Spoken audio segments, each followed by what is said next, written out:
திரு இதாயத்துல்லா, உங்களுடைய கூட்டணி அரசு தான் முதல் சட்டப்பேரவை கூட்டத்தொடர், ஆளுநருடைய உரை கடுமையான விமர்சனம் வருது. ரீல்ஸ் போடுவதற்கான கண்டென்ட்டாக தான் இதை கொடுத்துருக்குறாங்க அப்படின்னு சொல்லி, இல்லை கனவில் போடப்பட்ட ஒரு கோலம் அப்படின்னு எடப்பாடி பேசுகிறாரு. எப்படி புரிஞ்சுக்கலாம்? எதிர்கட்சிகளுக்கு விமர்சிப்பதற்கு எல்லா உரிமையும் உண்டு. அது ரீல்ஸு போடுற ஆட்சின்னு சொல்லலாம். இதே எடப்பாடி முந்தின ஆட்சியை ரியல் எஸ்டேட் ஆட்சின்னு சொல்லியிருக்காரு. அவருடைய ஆட்சியை அடிமை ஆட்சின்னு சொல்லியிருக்காங்க. இதெல்லாம் ஆட்சிகள் மாறும்போது காட்சிகள் மாறும், காலங்கள் மாறும்போது கோலங்கள் மாறும். இது இயல்பு தான். இன்னைக்கு என்ன நடந்ததுங்கிறது தான் முக்கியம். 4 ஆண்டுகளாக நம்முடைய ஆளுநர் உரை வாசிக்கப்படவில்லை. அதில் 2 தரப்புலையும் பிரச்சனை இருக்குது. நான் ஒரு தரப்புன்னு சொல்ல முடியாது. சில விஷயங்கள் அவர் போன 4 வருஷமும் நீங்க ஆளுநர் தானே பழி சொல்லிட்டு இருந்தீங்க. இல்லைன்னு சொல்றேன். இப்போ 2 தரப்பு பிரச்சனைன்னு சொல்றீங்க. நீங்க தான் இப்போ சொன்னீங்க, இப்போ உள்ள ஆட்சிக்கு நீங்க கூட ஒத்துழைப்பு கொடுக்குறீங்க. அப்புறம் எப்படி நீங்க பழைய ஆட்சியை பத்தி பேசுறீங்க? அதனால மாறுவீங்க. மாறுவது இல்லை சார். மக்கள் ஏமாறாம இருக்கணும். ஏமாறுபவர்கள் யாரு தான் முக்கியம். மக்களால் ஏமாற்றப்பட்ட இதாயத்துல்லா, போன 4 வருஷமும் இதே காங்கிரஸ் கட்சி என்ன சொல்லுச்சு? ஆளுநர் தமிழ்நாட்டினுடைய அந்த இறையாண்மையை, சட்டப்பேரவைக்கான ஒரு இறையாண்மை மீறி நடந்துகிட்டு இருக்கிறாரு, இந்த அரசு செய்யக்கூடிய அத்தனையும் சரியான விஷயம்தான், எதுக்கு தமிழ்தாய் வாழ்த்த அவர் மீறி தேசிய கீதம் பாட சொல்றாருன்னு பேசுனீங்க. இப்ப 2 தரப்புலையும் தவறு இருக்குன்னா என்ன அர்த்தம்? தமிழ்தாயை பாட வச்சுட்டாரு, ஆளுநரை இந்த ஆட்சியை புகழ வச்சுட்டாரு, ஆளுநர் வாயால ஒன்றிய அரசை கண்டிக்க வச்சுட்டாரு, என்னென்னலாம் நீ கொடுக்கலைங்கிறது அவர் வாயால பேச வச்சுட்டாரு. இதை விட என்ன சார் செய்யணும்? கொஞ்சம் நம்ம எவ்வளவுதான் விமர்சிக்கலாம், ஒரு காரியத்தை நடக்க வைக்கிறதுக்கும் நடக்க முடியாம போனதுக்குள்ள வித்தியாசம் இருக்கு இல்லையா? இல்லைங்க, தேசிய கீதம் பாட வச்சு விட்டு கொடுத்துட்டீங்கன்னு சொல்றாங்க. அழகா உங்களுக்கு ஆர்கே சொன்னார்.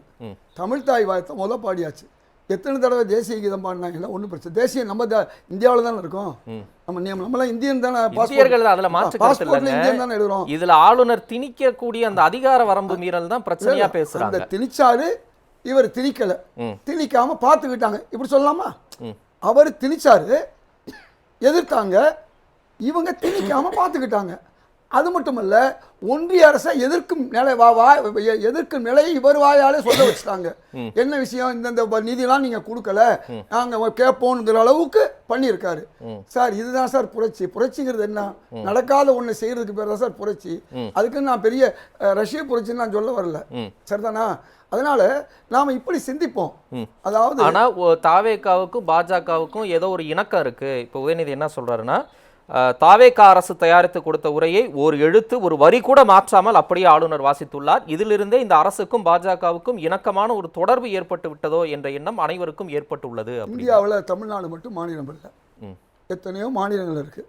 பெரும்பாலான மாநிலங்கள் அந்த அரசு கொடுக்குற, அது ஜார்க்கண்டா இருக்கட்டும், எந்த மாநிலமா இருக்கட்டும், அரசு கொடுக்கறது அப்படியே படிக்கிறது கவர்னர் வேலை பெரும்பாலும் 100க்கு 99. இங்கே அது எதிர்மாறா நடந்துச்சு. அதை எதிர்த்தார்கள். இன்னைக்கு திரும்பவும் நடக்க வச்சுட்டாங்க. இப்ப சிந்திச்சு பாருங்க, எது அதுதான் இணக்கம் ஏற்பட்டதனால நடந்துச்சான்னு கேக்குறாங்க. நான் சொல்றது, பல மாநிலங்கள்ல காங்கிரஸ் ஆட்சியில் இருக்கக்கூடிய கவர்னர்கள் படிச்சிருக்காங்க. அதுக்காண்டி காங்கிரஸும் பாஜகவும் இணக்கமா இருக்கு சொல்ல முடியுமா? சரிதானே? பிணக்குன்னு சொல்ல முடியாது, அல்ல அதில் ஏதாவது சுணக்கம் ஏற்பட்டுக்குன்னு சொல்ல முடியாது. அதனால எனக்கு உனக்குன்னா மாறி சொல்லக்கூடாது, எனக்குன்னா ஒன்று உனக்குன்னா ஒன்றும் பேசக்கூடாது. நம்ம இப்ப பாராட்ட வேண்டிய ஒரு விஷயம் என்ன இருக்கு?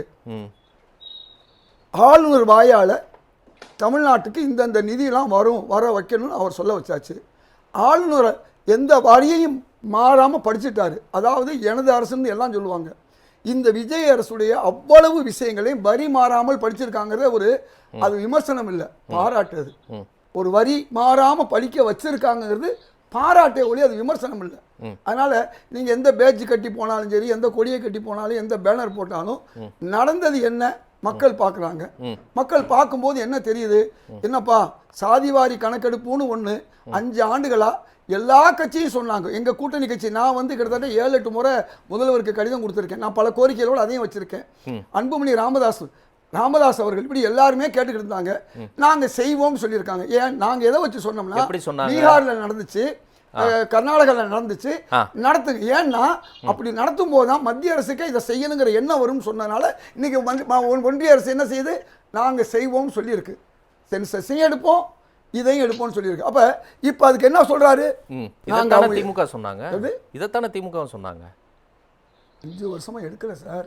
அதுதாங்க அவங்களும் சொன்னாங்க. மத்திய அரசு நீங்க கணக்கெடுப்பு நடத்துங்க, அதற்கு பின்னாடி நாங்க ஒரு சர்வே எடுக்கிறோம்னு சொன்னாங்க. ரெண்டாவது விஷயம் நீங்க இல்ல இல்ல இல்ல சார், மத்திய அரசு சர்வேயே போதும்ட்டாங்க, மத்திய அரசுடைய கணக்கெடுப்பே போதும்ட்டாங்க. அந்த சென்ஸ் இல்ல இல்ல சட்டப்பேரவையிலே சொல்லி இருக்காங்க. எனக்கே நினைவு நீங்க இருக்கு. சொன்னா மத்திய அரசு நீங்க சொல்றது உண்மையா இருந்தா நான் ஏத்துக்கிறேன். ரைட். இல்ல அதனால நான் என்ன இன்னைக்கு சொல்றேன், இருங்க முடிச்சிடுறேன் நான். இந்த வார்த்தை அரசு வாயிலிருந்து போன பிப்ரவரி மாதம் திரு விஜய் அவர்கள் விமர்சிச்சிருக்கிறாரு. மத்திய அரசு தான் சாதிவாரி கணக்கெடுப்பு நடத்தணும்னு சொன்னா தெலுங்கானால எப்படி நடத்தினாங்க, எப்படி அமைச்சரவை கூட்டி ஒரு முடிவெடுத்து நடத்தினாங்க, கர்நாடகாவில் எப்படி நடத்துறாங்க, பீகார்ல எப்படி நடத்துறாங்க, அப்போ உங்களுக்கு நோக்கம் இல்லை, நீங்க ஏமாத்துறீங்க, மத்திய அரசு கிட்ட நீங்க கடத்தி விடுறீங்க அப்படின்ட்டு. ஓகே, அப்ப மத்திய அரசு சாதிவாரி கணக்கெடுப்பை விரைந்து முடிக்க வேண்டும். மத்திய அரசு கணக்கெடுப்பு முடிந்தவுடன் தமிழக அரசு சமூக நீதி சர்வே கணக்காய்வு நடத்தும் அப்படின்னா, ஏற்கனவே திமுக சொன்னது தான் இவங்களும் சொல்றாங்க அப்படின்னா, அப்ப திமுக கடந்த காலத்துல திட்டுனாங்க. அப்ப நீங்க திமுக வரவேற்க சொல்லுங்க, அதையா செய்யுங்க. விஜய் வந்து வந்த உடனே இமிடியேட்டா சொல்லிட்டாரு. நாங்க பல வருஷமா சொல்லி நீங்க சொன்ன மாதிரி கடைசி வருஷம் சொல்லியிருக்கலாம். நான் என்ன சொல்ல வர்றேன், சமூக நீதி கூட்டணி கட்சிகள் எல்லாம், விசிகா இருக்கட்டும், கம்யூனிஸ்ட் கட்சிகளாக இருக்கட்டும், அல்லது காங்கிரஸாக இருக்கட்டும், நாங்கள்லாம் சொன்ன சில விஷயங்களை செஞ்சாங்க, பல விஷயங்கள் செய்யலை. அதில் ஒன்று தான் இதுன்னு வச்சுக்கோங்களேன். அப்போ ஒவ்வொரு விஷயத்தையும் நீங்கள் பார்க்கணும். இன்றைக்கு 3450 கோடியை கொடுத்தே ஆகணும்னு சொல்லி கவர்னர் வாயால் சொல்ல வச்சுட்டாங்க. அதே மாதிரி இருமொழி கொள்கைங்கிறத சொல்ல வச்சுட்டாங்க. அதே மாதிரி நம்முடைய கர்நாடக அரசு செஞ்சாலும் அதை எதிர்ப்போம்னு சொல்லிட்டாங்க. இவ்வளவுக்கு கேரளா அரசு வந்து முல்லை பெரியாறு விஷயத்தில் இவர் கேரளாவிலையும் இப்போ கவர்னராக இருக்காரு. அவர் வாயாலேயே, கேரளாவில் கவர்னராக இருக்கக்கூடிய வாயாலேயே கேரளாவுடைய பெரியார் பிரச்சனையை நாங்கள் தீர்ப்போம், அதுக்கு நாங்கள் விட மாட்டோம். அவ்வளோ பெரிய ஆகச்சிறந்த விஷயமா நான் அரசு கொடுக்கக்கூடிய உரையை படிக்கிறாரு. இதே அர்லேக்கர் கேரள அரசு சதீஷன் தயாரிச்சு கொடுத்து முல்லை பெரியாறுல புதிய அணை கட்டணும்னு சொன்னா அதையும் தான் அவர் படிக்க போறாரு. அதான் இப்போ நான் கேட்குறேன். அப்புறம் இது வந்து ஒரு மிகச்சிறந்த ஒரு முன்னெடுப்பு, இது நான் யாருனாலையும் செய்ய முடியாத ஒரு விஷயங்கிற மாதிரி. ஆர்.என். ரவி ஆளுநர் தானே, ஆமா, அர்லேக்கரும் ஆளுநர் தானே. அந்த ஆளுநர் செய்யாத இவர் செய்ய வைக்கிறோம்ல, இதுதானே சார் முக்கியம்.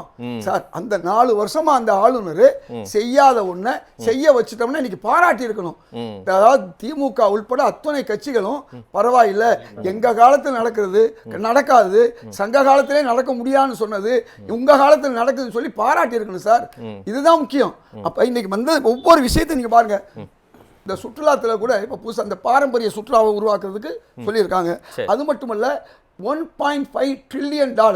அப்போ என்ன அர்த்தம்னா, முன்னாள் முதல்வர் ஸ்டாலின் அவர்கள் 1 trillion பொருளாதாரம் சொன்னாரு, அதை எட்டுவதற்கு முயற்சி எடுத்தாரு. அதை தாண்டி நாங்கள் 1.5, அதாவது உள்ளுவது உயர் உள்ளல் அப்படின்னு வள்ளுவர் சொல்லுவார். உள்ளுவதெல்லாம் உயர் உள்ளல், உள்ளுவது உயர் உள்ளல். அப்ப அந்த அதிகப்படுத்துறாரு.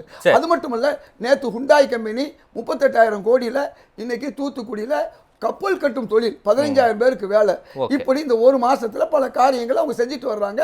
அது மட்டுமல்ல, 2,000 கோடியில கட்டுமான திட்டத்தை பள்ளிக்கரணையில உங்களுக்கு தெரியும், அந்த சதுப்பு நிலத்தை கட்டக்கூடாதுன்னு சொல்லி பல விஷயங்களை தடுத்திருக்காங்க. 2,400 கோடி உத்தண்டி டு திருவாமியூர், அதுல 700 கோடி ஊழல் வரும், அதை அரசு குறைச்சிக்கலாம், அரசுக்கு வருமானத்தை பெருக்கிறதுக்கு இப்படிலாம் பெருக்கலாம்னு சொல்லியிருக்காங்க. இதையெல்லாம் நம்ம பார்க்கும்போது ஊழலை ஒழிக்கக்கூடிய ஒரு வாய்ப்பை இன்னைக்கு இந்த அரசு செஞ்சுக்கிட்டு இருக்குது. இந்த ஊழல் தான் முடியாத ஒரு விஷயம், அதை செய்யறதுக்கு முயற்சி. அது கட்டுமானம் செய்யக்கூடிய அதிபர்களாக இருந்தாலும் நீங்க 30% வேணாம். அதே மாதிரி வந்து நம்முடைய அரசுக்கு கான்ட்ராக்ட் பண்றவங்களும் நீங்க 30 கோடி கொடுக்க வேணாம். அதை விட ஒரு பெரிய விஷயம் தெரியும், முன்னால நடந்து இதுவரை 5 லட்சம் ரூபாய் வருஷந்தோறும் எங்கள்கிட்ட பள்ளிக்கூடங்களை புதுப்பிக்கிறதுக்கு காசு வாங்குவாங்க. எங்களுக்கு இன்னைக்கு 10,000 பள்ளிக்கூடத்துக்கு 5 லட்சம் வாங்கலைங்கிறத சொல்லியிருக்காங்க, சம்பந்தப்பட்டவங்களே சொல்லியிருக்காங்க. இதெல்லாம் ஒரு பெரிய விஷயமா சொல்றீங்க. பெரிய விஷயமா இல்ல, அது எவ்வளவு மாணவர்களுக்கு பலன் கொடுக்கும். ரைட், வரேன்.